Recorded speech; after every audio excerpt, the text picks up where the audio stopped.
Hello, everyone. Thanks for joining today's media briefing with Tony Khan. Just a few quick items before we get started. Please make sure your phone is unmuted. This allows us to open your line to ask a question. So if you'd like to ask a question, please unmute your microphones now. Once you have asked a question, we will mute your line to avoid any background noise during the response. To indicate that you would like to ask a question, please click the hand icon on the GoTo dashboard. You can also type a question anytime in the question section on the dashboard. Today's session will last approximately 55 minutes, and we will make every attempt to include your question, time permitting. As please note that no live streaming or broadcasting of this call is permitted. We'll be sharing an audio recording of the session afterwards. I will now turn the call over to our moderator, Jim.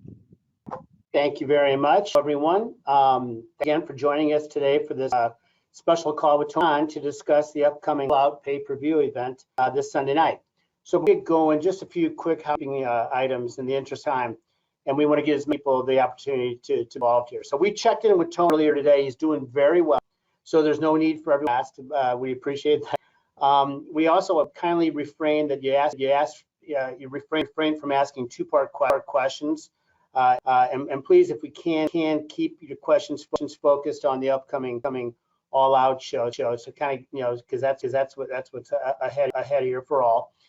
And finally, as just mentioned, please make sure your phone is unmuted. We have a huge number of reporters on this particular call. So the tighter we can make it, the more people we can get involved, and I think that's what we all like. So.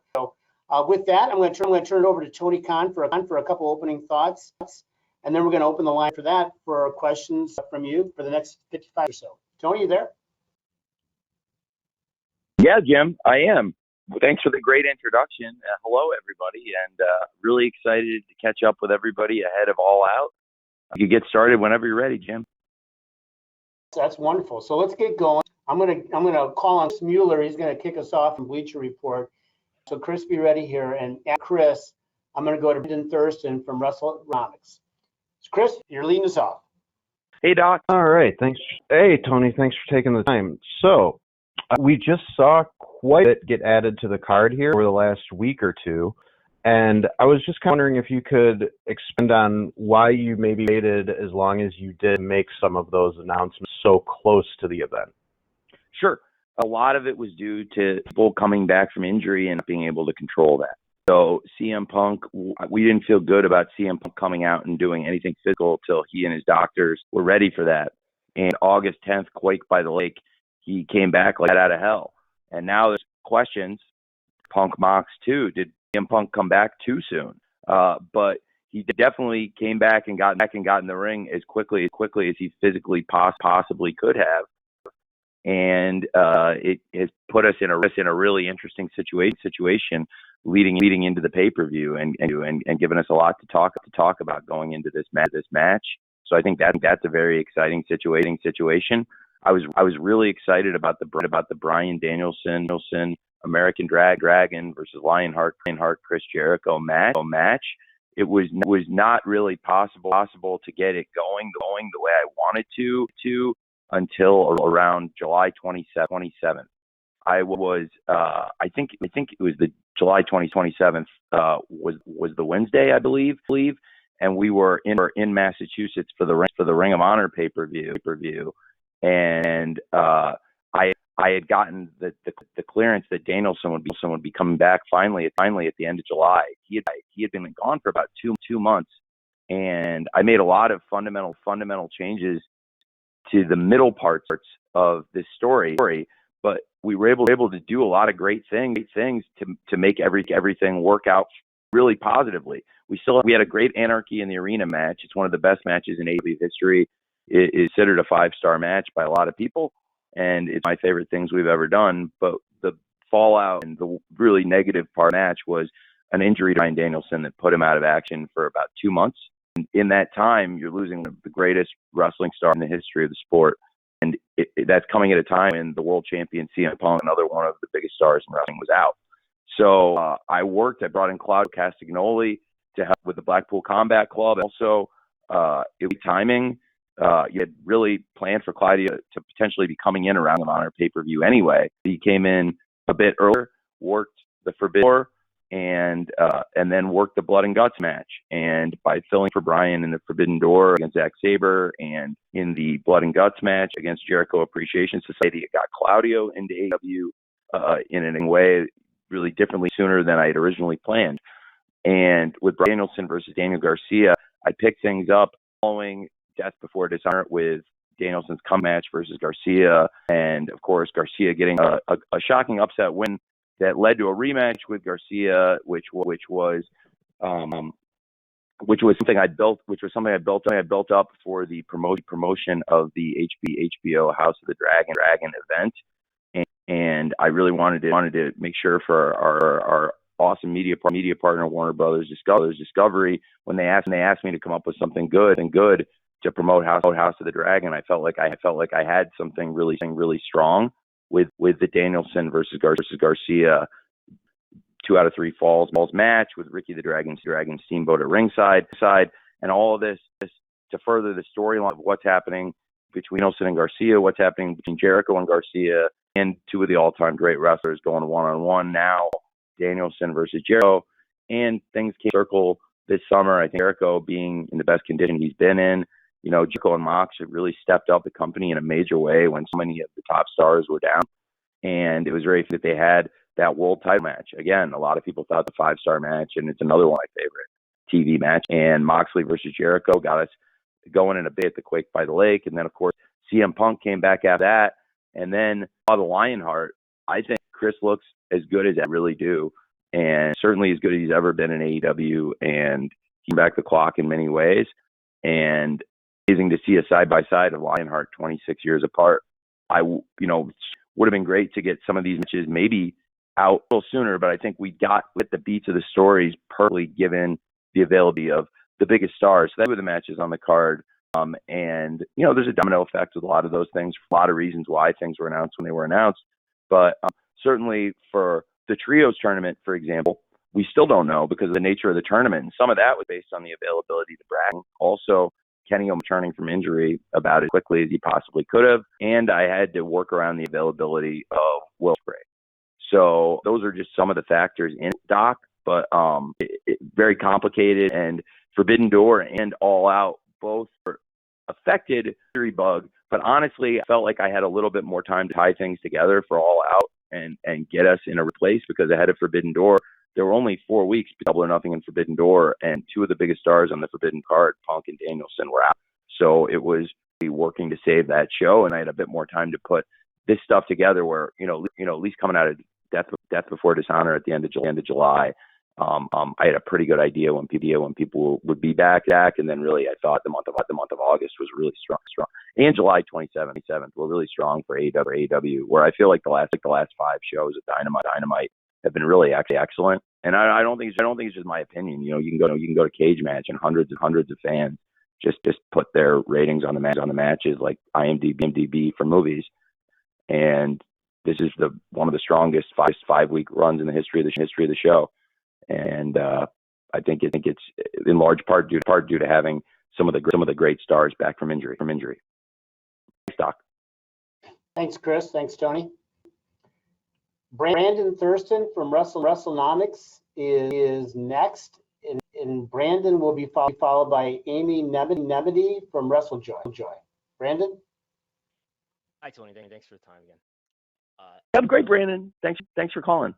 Yeah, I would like to ask you about the Rampage ratings, if I could.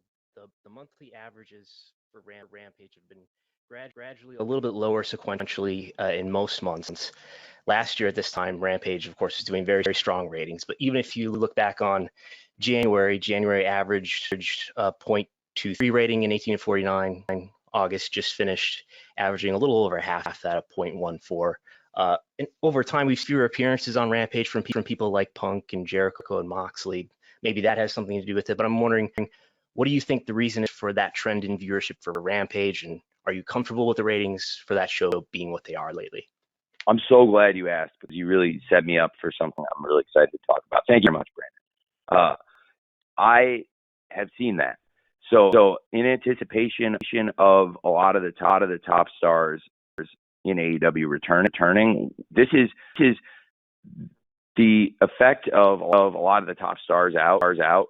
It was, in my opinion, we kept the company really strong through the summer because the flagship show of AEW Dynamite has continued to have really strong ratings. So going into last night we had 13 straight Wednesdays.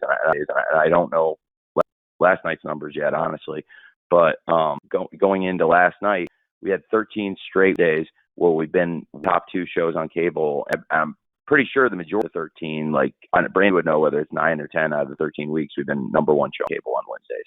And it has been, actually now I can admit it, due to all the people coming back and the fact that it's just not going to be the case this Friday and going forward, because stars are back, that you duly kind of hinted question, Brandon. A lot of the biggest stars in AEW have been out, and the stars I've really had to put them on Dynamite every single week. And almost every week in, week out, you could count on seeing, Moxley and Jericho and the people who were in AEW on a weekly basis. Now I had Kenny Omega, Adam Cole, and others, in addition to CM Punk and Bryan Danielson, who I mentioned earlier, that are out with injuries. These are all people that have had the highest rated and most important matches in the history of Rampage. I mean, John Moxley is one of the rating movers ever on that show, and the biggest rating we saw this year was his match with Wheeler Yuta. Now, if you look all summer, for the almost a week with a couple of exceptions, John Moxley has been on Rampage times, but almost every week on Dynamite, pretty much every single week on Dynamite that summer. And then again, Jericho has done appearance commentary, but hasn't been able to wrestle the show in a long time. Adam Cole was a fixture on the show wrestling. Jungle Boy, his program with Christian has been pretty focused on Dynamite, and that has been as much due to injury as story focus. But I didn't want to take the focus, but just by throwing Jungle Boy in that, and because he's really done a person than he is on his career at this point, and so I'm really excited, man, because I want to reset, and I am very cognizant for some of the fans that, some of what I did with Rampage in the summer was try to make the best of a situation where I wanted to load the show up with stars as we had in the beginning, where the first episode of Rampage, you have matches like Kenny Omega versus Christian. And in the first year, matches like Bryan Danielson versus Eddie Kingston, and CM Punk versus Powerhouse Hobbs. We have not been able to offer those kind of matches because when those kind of guys have been healthy, I've had to put that kind of stuff up on Dynamite, just to be honest. And now we're at a point where when the whole roster is back by this week, Friday on the live Rampage, hopefully it'll be a preview of what's in store after All Out, because I think they're all out. The roster is going to be as strong as a place as it's been in a long time, if probably the strongest it's ever been. And I really believe then week in, week out, we'll have the roster the way I always wanted it to be, the way I think we got, at least we had a bit of time. I really felt like in late 2020, back half of 2021, when Rampage was for place. I talked about it a little bit today in an article that's on Yahoo. It's kind of amazing where you had the first 3 AEW World Champions, with Jericho, Moxley, and Omega, and then we had these 3 great free agents come in around this time last year with Punk, Danielson, and Cole, and then within about a month, all of Jericho, Moxley, and Omega had to leave for different health reasons, and they were all out and gone. It was unthinkable. And all of a sudden, every week I would say, hey, quietly, like, oh my God, thank God I brought 3 guys in, because we hadn't brought in Punk, Danielson, Cole. I mean, the 3 programs really got us through the end of the year and carried across the TV were Punk versus MJF, Danielson versus Hangman Page, and Orange Cassidy versus Adam Cole. And variations on really week in, week out, those drew And so great to have those three guys in. Then Mox and Jericho come back better than ever, and we lost all three of Punk, Danielson, and Cole. And now, it's come back together in the roster. Really feel like Brandon will be helped. And Rampage, I just want everyone to know now that the roster is back, I can put my full attention in this. I know I said it in April, by the way. And a lot of things happened after April with the injury bug. I made these statements in April, and I really felt like it was moving in a great direction. The highest, I believe it's the highest rated rampage of the year was actually right after I kind of addressed some of the stuff. We did Moxley versus Yuta. The show was on fire. And then of course we had these injuries to Danielson, Punk, and Cole, right as we were getting rolling with Jericho and Moxley coming back, not missing a beat. So that is what I've been, and I think with the star power coming back, this week and in the coming weeks, you'll see a lot of stars returning to Rampage, kind of big matches we did at the very beginning when we had a fully healthy roster to support the 3 hours of TV. Or even really, honestly, you saw at Grand Slam, frankly, we could easily support 4 hours of TV with that roster and that's a beat. And we showed that last year with Grand Slam. But, so many guys that I could do 3 hours of TV, not 3 hours where it's star. I mean, Grand Slam, 4 hours of star. So that's the deal. And certainly it'll be helped because through the month of October and November, and of course this Friday, the first one in September, going into Labor Weekend and All Out, will be live.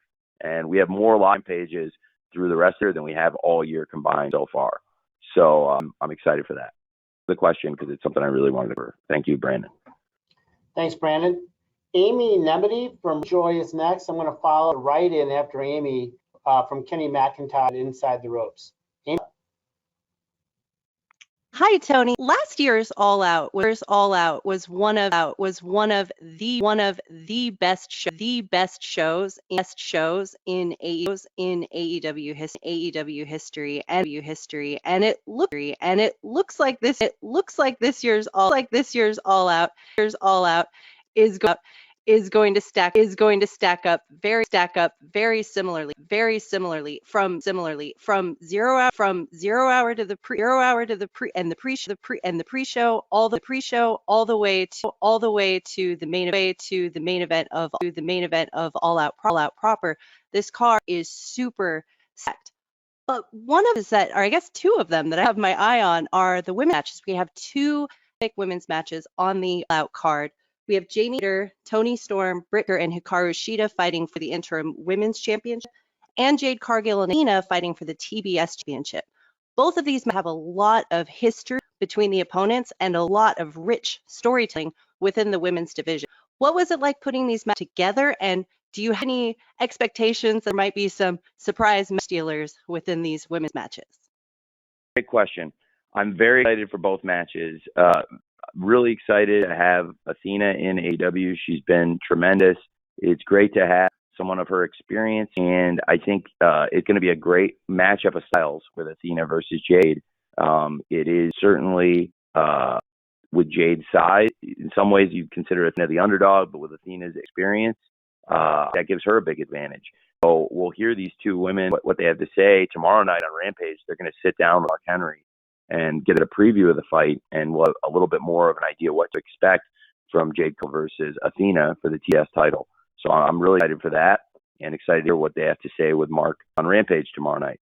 And as for the four-way, I really enjoyed the tag team match between 4 participants at Interim World Championship match. It was really a light bulb thing, just like I felt really strong about setting up an eliminator and going into Forbidden Door with a main event of Moxley versus Tanahashi, even though it was not what we had originally planned. I think it's worked great, and obviously John now is a great world champion for AEW, and we have a great match coming up with John Moxley versus CM Punk. Well, title situation here when Thunder Rosa made it clear she was injured. I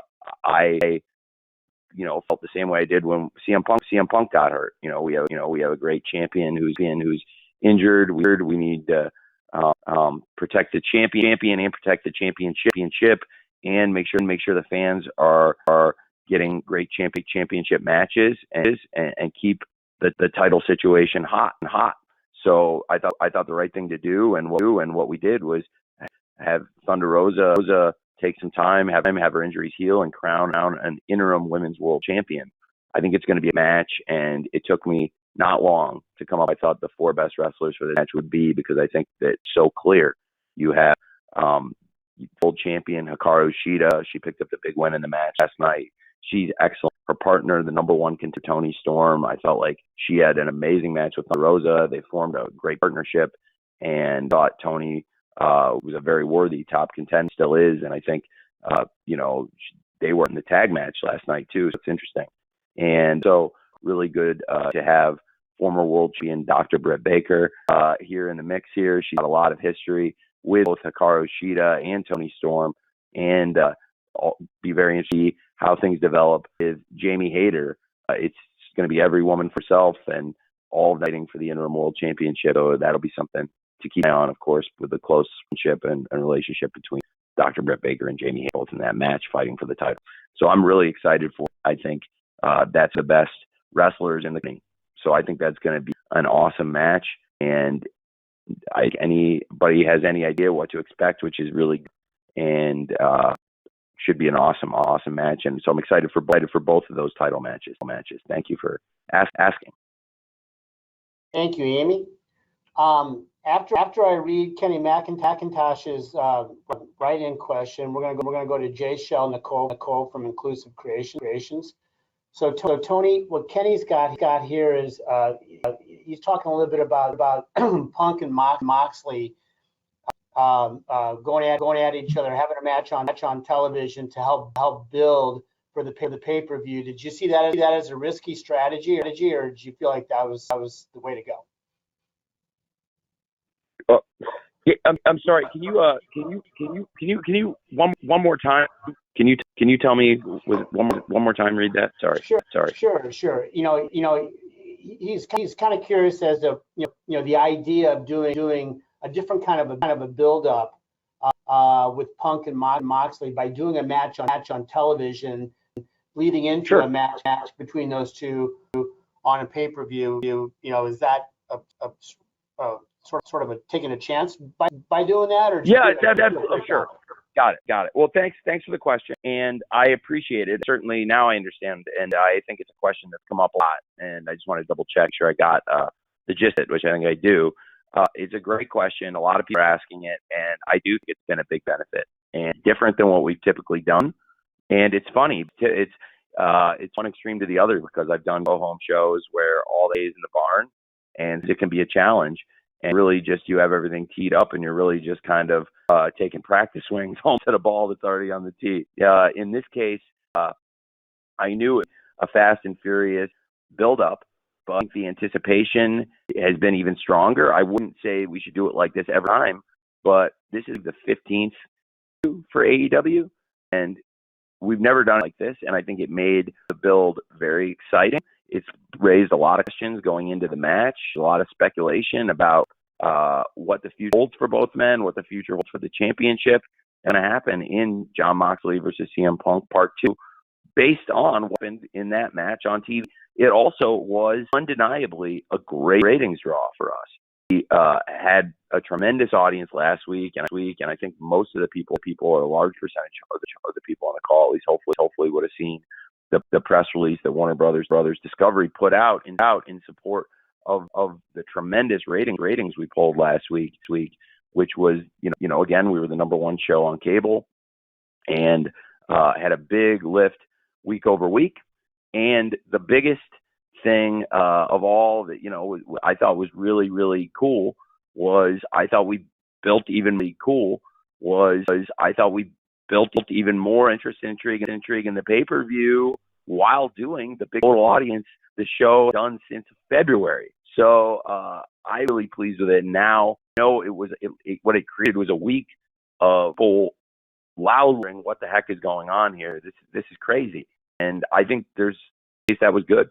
So no, I now that we're close to the pay-per-view and we had that amazing show last night, and I feel like a lot of people are wondering what the heck's going on here. And those that John and Punk did, I think, reeled a lot of people back in. And in particular, hearing what CM Punk had to say in Chicago, I think people are up to see this title fight on Sunday.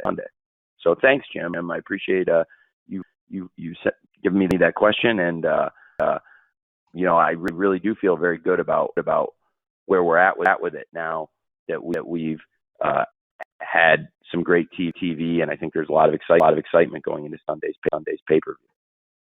No question about that. Thank you, Kenny, for asking that of Tony. Jay Shell Nicole from Inclusive Creations is up next. Jay Shell will be followed by Jim Barcelone from the Miami Herald. Jay Shell. Hi, Tony. I hope all is well. I'm so excited for this show, especially with all of the amazing representation of people of color, specifically Black people on this card. Can you speak a little bit about how intentional this was, if at all? Well, I've been trying to push the best wrestlers and build the strongest roster, and something that I really wanted to do for many years was build the best roster of diverse stars in wrestling, and it was something that I dreamed the level of free agent stars that would come in that make it possible on one side. The other side was homegrown stars, and you'll see the card has a really good mix of those. There are a lot of the homegrown stars that years ago we were doing in AEW, and people would complain that, hey, AEW, or you get a lot of top verse stars. And what I sure a lot, 2 years ago, a lot of this stuff is, please trust me, I want to build stars in AEW and also sign the best free agents. And a lot of the best free agents just hadn't become available. And as soon as they did, I was ready to jump on those contracts. So internally, and I would have named these people, even a couple of years ago or last year for building up stars. We have Dante Martin wrestling in the ladder match, one of our really young wrestlers. Powerhouse Hobbs and Ricky Starks, a match that has been building for almost 2 years. And the two have really been connected even longer than that. They were both in the Casino Battle Royale at All Out 2020. Shortly after, Will Hobbs joined Team Taz, and they went on a great run as a unit, his singles and his partners. They're two of the real homegrown stars of AEW. And that's a great example of people that, a long time I saw that I really believe could be stars, and that we've been building up as homegrown stars. Then you have the World Tag Team Champion match with, again, a great homegrown AEW act, The Acclaimed, who were two individuals who I thought had a lot of potential as singles wrestlers and had brought into a meeting, and they know why they were in a meeting with me together. And I asked about becoming a tag team, The Acclaimed, and I'd seen Max doing these awesome raps on Twitter about pro wrestling, mostly pro wrestling and pop culture. And I thought they were incredible. And I asked him, do you think you could do those? Do you think you could do those every week as your entrance for the Acclaimed?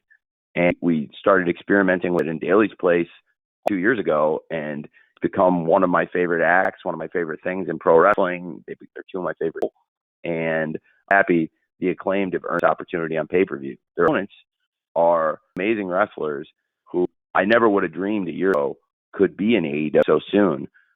Were released from their contracts, and I think any wrestling company in the world is fortunate to have two stars like Keith Lee and Swerve, the World Tag Team Champions. And that's a great example of the homegrown stars of AEW fighting these big agents I never would have dreamed would become available. So it's been a mix of the two things I really believe were working for years to build a diverse roster, and then also big free agents came out there, and so it's a perfect mix. And it's led to this pay-per-view, which has the best reputation of any pay-per-view we've ever done. And I understand it's some of the best representation ever on any wrestling pay-per-view. So I'm really excited about that. And also an example of the homegrown star versus the big free Jade Cargill versus Athena for the TBS title. Like I was talking about with the World Tag Team Championship, it's another great tag team championship match where you have homegrown star of AEW. This time the homegrown star is the champion, not the challenger, and taking on a big free agent who's been on national TV and is known to many people even outside of AEW and comes in with a reputation. So I think matches across the card, I'm really excited about. Also, Jay Lethal is in that match, and you have 6 of the best wrestlers in the world. I think Wardlow is constantly growing and improving, and a great way for Wardlow to keep getting better. He's a great TNT champion for putting him in there with the very best. And Wardlow is going to be surrounded with 5 of the greatest veteran pro wrestlers on the planet, with Dax, Cass, are the Ring of Honor World Tag Team Champions, the New Japan, IWGP, World Heavyweight Tag Team Champions, and the AAA Lucha Libre Tag Team Champions. And of course, Jay Lethal and the Motor City Machine Guns, who are really excited to have in AEW.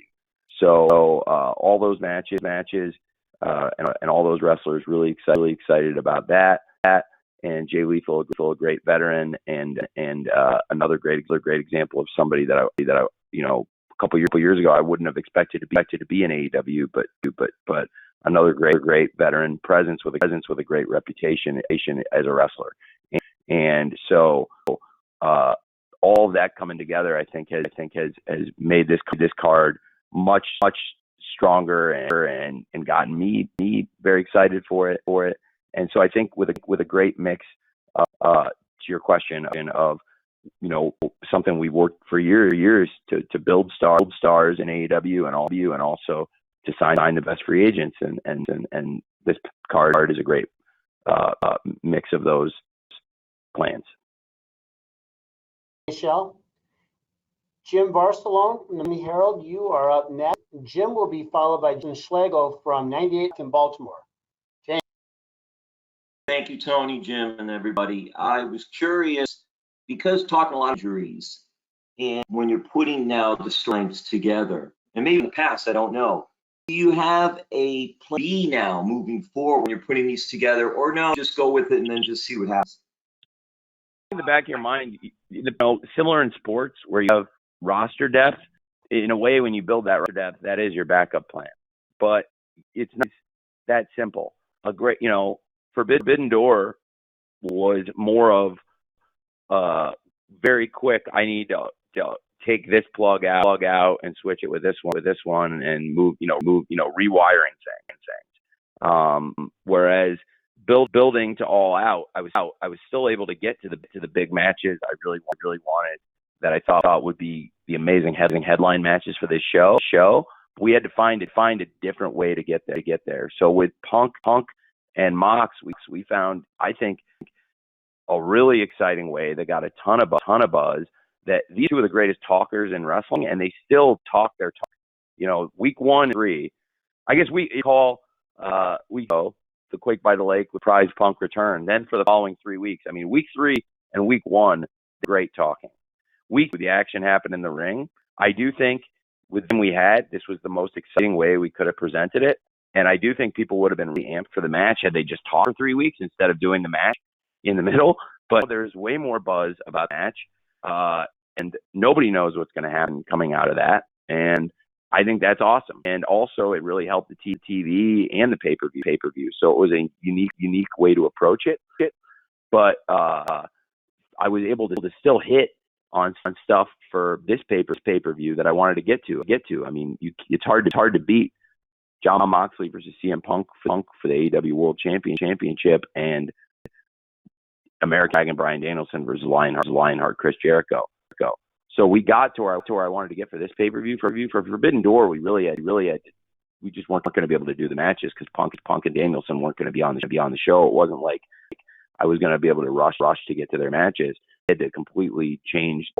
And so that was a little bit of a different situation where it's not like, hey, we'll switch plans, consolidate some things, do some different ways to jumpstart things in the middle. That was up like I did at Forbidden Door, the best card I could with what available. And if you only knew some of this that people don't know, it's a wild. The way Forbidden Door came off, I'm really proud one involved. It was one of the best they had. And, we were able to do things I wanted to do. We just had to do them differently. Whereas for Forbidden Door, I basically rewired the whole card. Said, okay, well, because I think I've admitted this before, but there were some big matches we didn't get to do. It was going to be Punk and FTR against Osprey and Aussie Open, and that's a dream match, which I really believe. And and then I also had a great idea for a Punk and Tanahashi tag match going in. I almost don't want to say what it is in case I ever do it later. And that would have been, I think one of the most anticipated matches of the year if you knew who they were going to wrestle. And it all worked out really well and was a great pay-per-view, but it just was kind of a last decision that Moxley versus Tanahashi was something we've been saving. So it was good to have a backup plan like that, even though I wasn't just, I'd be using it on the show, and then moving Tanahashi stuff into what was already happening with Moxley and Jericho and everything around the guts that we were building to around the same time as Forbidden.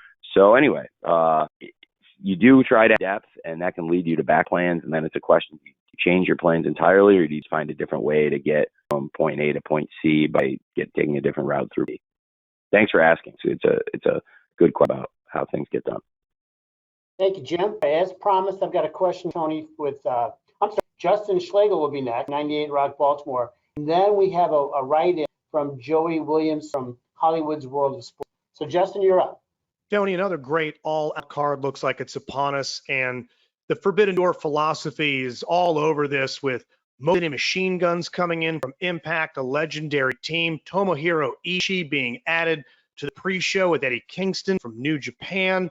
Looks to be another incredible card, and with some of the recent corp changes over on the other channel other night with WWE, do you possibly think it's more likely, less likely, or the same for a Forbidden Door situation with them down the line? Now that it seems like their executive hierarchy is a lot different than it's been well since forever. Do you possibly envision maybe working with them with the changes over there, the way you work with Impact, New Japan, AAA, and others now? I was pretty optimistic when they first made the change, but I'm less optimistic now, given how they've treated me. Justin, appreciate that. Okay, as promised, now this time I've got the write-in from Joey Williamson from Hollywood's World of Sports, and Joey will be this write-in question will be followed by John Orchiola from Screen Rant. So John, be ready. Joey asks Tony, he's kind of curious. He knows that you have said in previous interviews that you would not do unification bouts between AEW and Ring of Honor champions. And but if Claudio wins the Casino Ladder match on Sunday, would you reconsider having both championships on the line? It's a great question. If Claudio wins, he's under no obligation to put his championship on the line. And if Yuta wins, it would not be necessarily a Pure Rules match. So in that case, I would not probably sanction a unification match unless it was under Pure Rules. So it's something to think about, these champions being in the match. But certainly one of the interesting points would be, if Claudio does win, he would be in for a title shot. We have great champions in Ring of Honor who also are in line to fight for titles in AEW, and vice versa. A lot of the top stars in AEW are able to go over and fight titles in Ring of Honor. I do think it would be challenging for an AEW champion and a Ring of Honor champion to meet the obligations on a week-in, week-out basis of both the titles, because there's a lot, they're expected to defend those belts against a lot of different wrestlers, both companies potentially.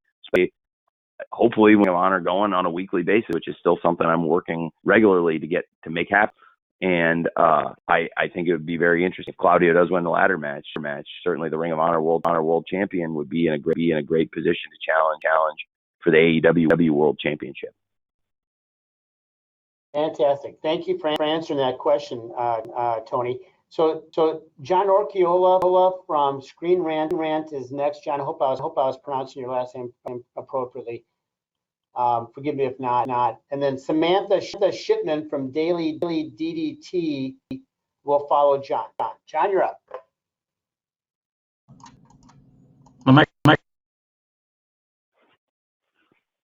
Hello. Hi, Tony. Hey, great to speak to you. Hey, John. So I wanted to follow up. Oh, thank you.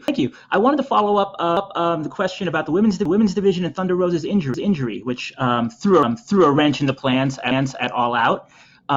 So as you said, four of the best wrestlers in AEW are wrestling for the interim title on Sunday. Are you looking at All Out as an opportunity to shake up and refresh the women's title and the women's division as a whole? Honestly, yes, I am. I think it will be great to have four of the betters in that match, and I think it's a very fresh matchup. And I do, it's going to be a really exciting match on the card, and I'm trying to look at it as a positive. And whenever you have a great wrestler injured, it's a very negative situation, but you have to make the best of the situations. Just it was very difficult to lose a lot of the top wrestlers, top stars, and even a great world champion like CM Punk, no matter who it is. You have to try to move on and make the best of a situation. So I am forward to hopefully having a great four-way match, and then whenever Thunder Rosa, the champion does return, it sets up a great unification match with the champion versus the interim champion to crown an undisputed women's world champion. So I do think it'll be an exciting match, and even though it's terrible to lose Thunder Rosa, who's a great wrestler, it is great to have these three awesome contenders coming into the match. We already had the number one contender, Toni Storm, and I have so much respect for Jamie Hayter, who had a great match with Thunder Rosa at Battle of the Belts, and I think there's another chance at the title. Number one contender, Toni Storm, and of course, was in line for the shot, but also former champions Hikaru Shida and Dr. Britt Baker. Should be a great match. Thank you, Tony. Thank you, John. Samantha Shipman from the Daily DT is next. I'm going to focus Samantha with a write-in, Conrad Cushman, Everything Pro Wrestling. Samantha. Thank you for the time today. Sticking with the conversation around Thunder Rosa and the match that was put together for Sunday, there's been a lot of criticism for the fact Thunder Rosa was given time to talk about her injury in a video that sits on Twitter, while CM Punk got 8 minutes to about his injury. Punk, or the AEW World title, was given a full tournament, including Tanahashi and Hiroki Goto. And then the women kind of hatch that it feels more or less thrown together. And so what do you say to the criticism of that? Why wasn't Thunder Rosa given time to make it feel like her champion is just as important as the world championship? Well, I strongly that, and I very strongly disagree with that. I give the G time based on what I believe is going to draw the most rate. And if you want my opinion on an 8-minute Rosa promo versus an 8-minute Punk promo, then you're going to get an honest answer. And the 8-minute CM Punk is probably going to do a better rating. Now, as far as match length, I think Thunder Rosa's had some great matches as champion, and to come out and do a live 8-minute promo, I'm not sure that would have been good for the television show, to be honest with you. And especially where we were at, that Thunder Rosa, I found out she was injured hours before a live television show.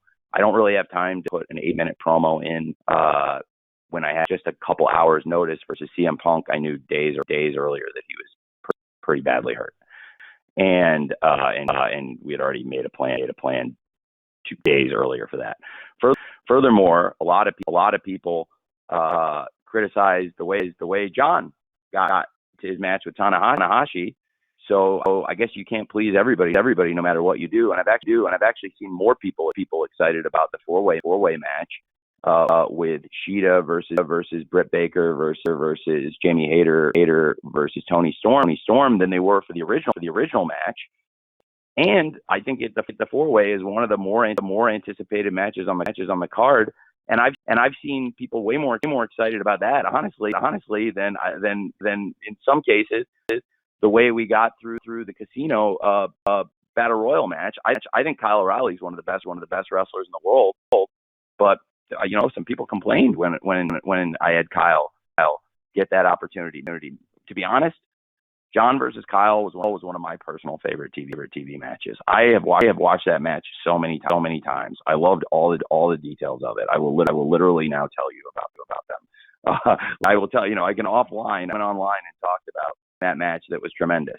So I thought it was great, but where it was out of the driver, that John used the crotch pile driver, and then Kyle managed to reverse it into a single choke that he passed into a leg submission. So when John went back to work on Kyle after he escaped the submission, he didn't use a pile driver. He used a conventional one so he wouldn't get caught in another triangle. The little details of storytelling, like, that was a great match, but a lot of people didn't think it was the right way to get to the interim, but I think it was tremendous. And now we've gone through a great summer with a great interim champion. So there were people criticizing that too. I've seen less people, although there may be, criticizing how we got to this. But, you can't necessarily please everybody. But I do think in this case, it's really been very positive, given the situation we're in, where you find out the champion is out a couple weeks before the pay-per-view, and you have to get less time case of to get the situation resolved. And I did with John, where there were a few weeks before Forbidden Door to build it up. There was, so like I said, there was more time before the TV show to prepare the promo. I think if you want my honest opinion, and look, that's just a fact, okay? As far as what's going to draw a rating with somebody talking for 8 minutes, and then the build of the matches. Like, I'm super excited for Dr. Britt Baker versus Hikaru Shida versus Jamie Hayter versus Toni Storm.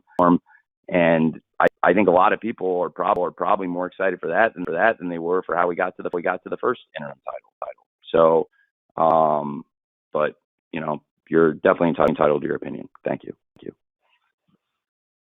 Thank you, Samantha. Here's the write-in from Conrad Cushman, and we're going to follow Conrad with Sean Ross Sapp from Fightful. But here's the question, Tony, from Conrad at Pro Wrestling. One, to bringing back the show name 0 Hour, All Out Pre-Show versus the name of the buy-in. Well, it's a great question. The original pay-per-view that the Young Bucks and Cody and a lot of great independent wrestlers put together at All In before I was involved, when they worked at Ring of Honor, was led up to the 0 Hour. And I thought the 0 Hour was really cool. And I actually brought it back when I took over Ring of Honor, because it was associated with Honor and All In. And it's a cool piece of IP we acquired, I thought. And in coming back to this building, I just think knowing the history of All Out, the history of All In, and it just felt really cool. And especially this, we've had great matches on the buy-in in the past, but this feels stronger. Like, with where the roster's at and the kind of matches we can do in this hour, I wanted to present something new, something fresh, and being back in this building, I wanted to get the energy of the 0 Hour back. I think the buy-in is great for Double or Nothing, and I think I might keep the buy-in as the pre-show for Double or Nothing. But in this case, I don't even see 0 Hour as a pre-show. It's his own event, and it's the first AEW event ever streamed on Instagram, which I think is really cool. And as always, it's available on AEW Twitter, Facebook, and YouTube, and then we have also an awesome lineup of matches. I think with Pac defending the All Atlantic Championship against Kip Sabian, Hook, Roy, and Ange. I might announce one more thing tomorrow night on Rampage, and I'm really excited about to announce with Eddie Kingston versus Tomohiro Ishii Part 2, which is a rematch of a great match they had in New Japan earlier this year at Capital Collision, with Ishii picking up a big win over Eddie, and Eddie looking for some revenge.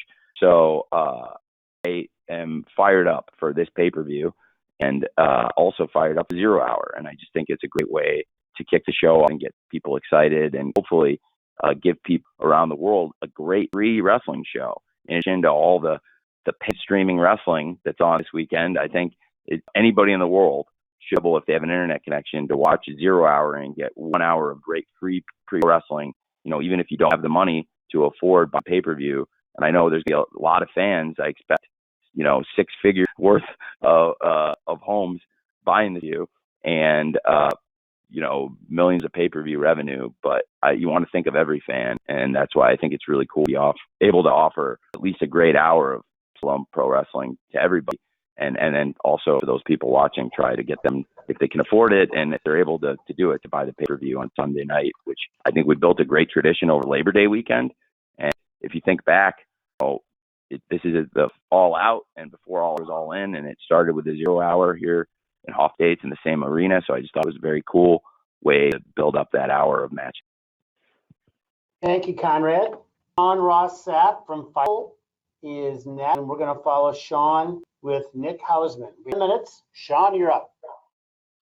It was clear that Eddie Kingston and Sammy were set for this show, and obviously some things happened, and they were both very transparent about what happened. But it seems like those issues are rectified. Do you think there's an opportunity for us to see sort of a resolution to that feud that had started a while back? I am not sure. I think it would be a great match, and at one point, the challenge was out there, but I'm not sure.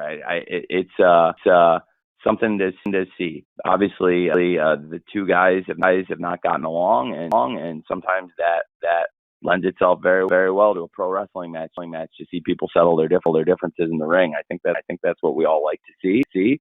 So I would certainly be up for it if it's something where they both wanted to sign the contract and get in the ring with each other.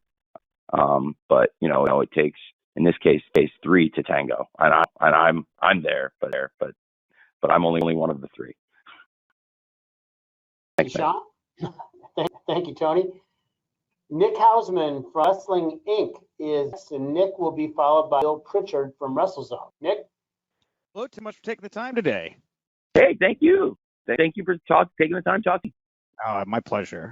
So my question is, there was this reported mandatory talent meeting backstage recently. I just want to know from your perspective how you thought the meeting went, and if you could give us any insight into why you held the meeting, what was trying to be accomplished with that particular meeting. Great question. There was a meeting, and we went over a lot of things. Dozens of points. I think it was just a lot of housekeeping, honestly, and we hadn't sat down together. And we used to do this on a pretty regular basis in Daly's place, and it's not something we had done in a while. And a variety of things had come up, and it's stuff that I think was good to stay behind closed doors. Some of it did stay behind closed doors, amazingly, but a lot of it came out, and some of the things I saw reported from the meeting were pretty accurate. Some of the things were wildly inaccurate. So it definitely spectrum of reports. I saw some stuff that I was like, wow, that's like a fly on the wall. Then I saw other stuff that, okay, that never happened. So, but that's pretty much a day in wrestling journalism, to be honest with you.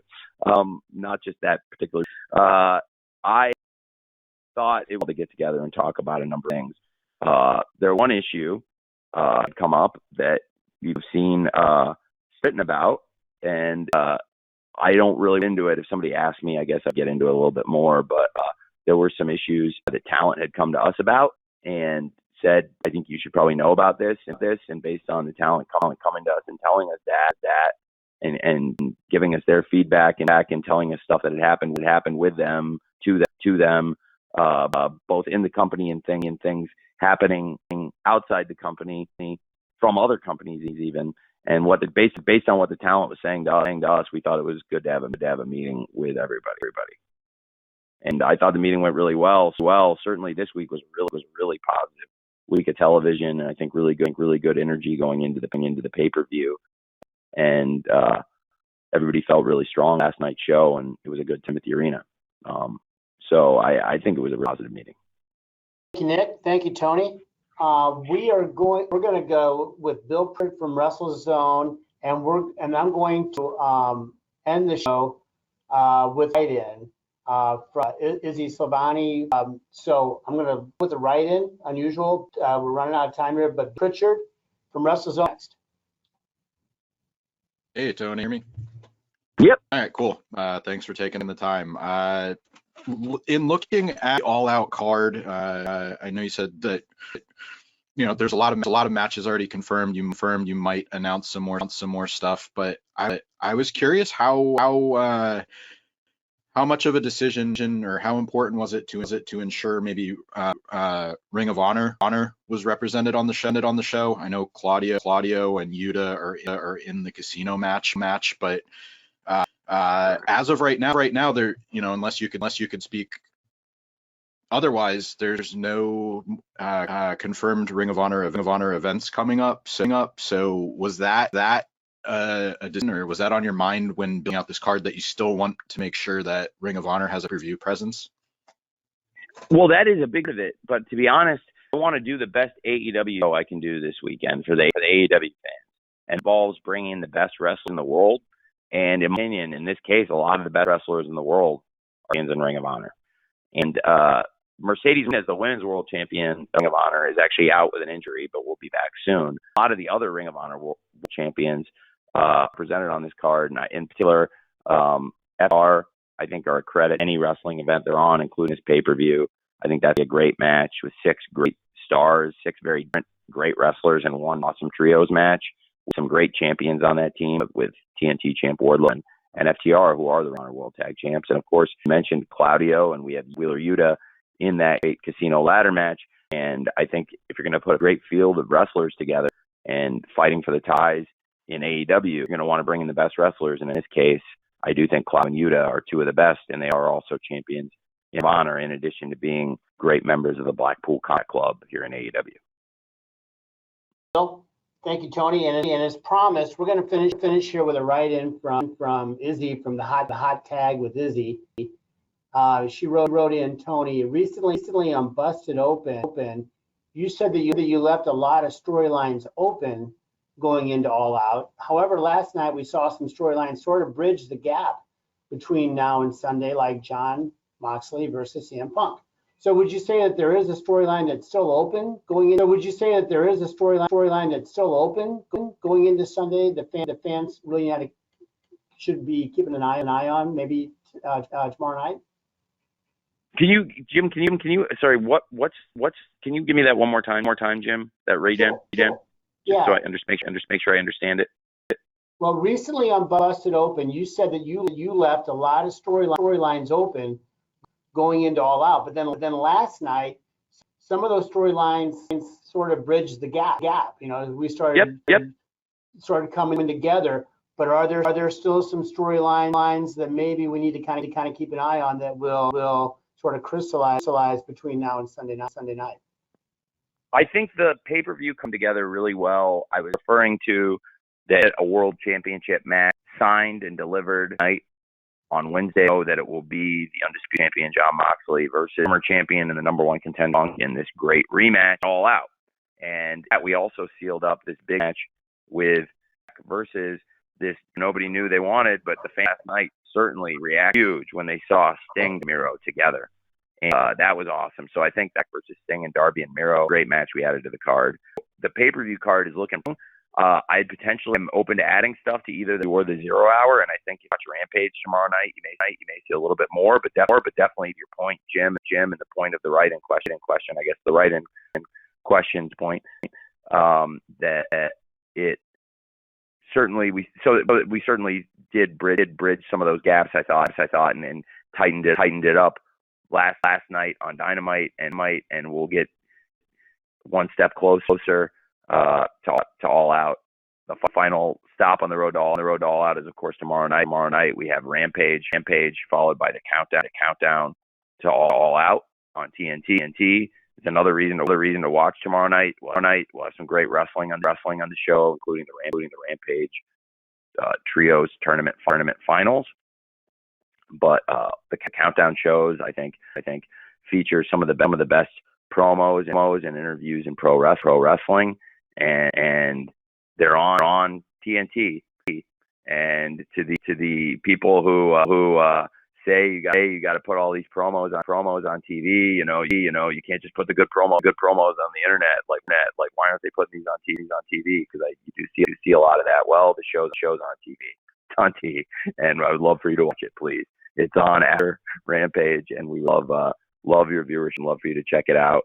And it will be a great preview for All Out, which I expect will be a great pay-per-view. And it's a really great tradition we built over late weekend now, and it's introduced all of you, and a lot of you on the call were people who went to the original All In, who came to the original scrums, who were at the original Double or Nothing, and have I'd say supported the company, because it's not necessarily your job, but in covering the company, covering pro wrestling, and you do support pro wrestling, which you're part of, and agree with everything we do or not, by spending your time covering pro wrestling and this info out there and the time and attention you show to the sport and wrestlers and the people who work in the business make all this possible. So thank you very much to everybody on the call. And I'm sorry if I didn't get to your question. I will really try to get to everybody who comes to the scrum, try to make sure they get to answer a question either of me or one of the wrestlers while you're there if you traveled all out. And if you didn't get to answer a question, and if you didn't, you don't be at all out to ask a question. Well, I really hope I can answer one of your questions soon, and I'm sorry if I didn't get to it today. Thank you, everyone. I really appreciate it. Well, and just to echo, we on our side here thank everyone for being a part of this call, and as always for your instant coverage of running the industry and AEW in particular. We really value each of you bring to the industry. It's not overlooked. So with that, we're gonna wrap it up. We hope you all have a day. Look forward to seeing you Sunday night, hopefully at All Out, and then don't forget Rampage tomorrow. So again, on behalf of everybody at All Elite Wrestling, we appreciate it. Thank you. Thank you, everyone.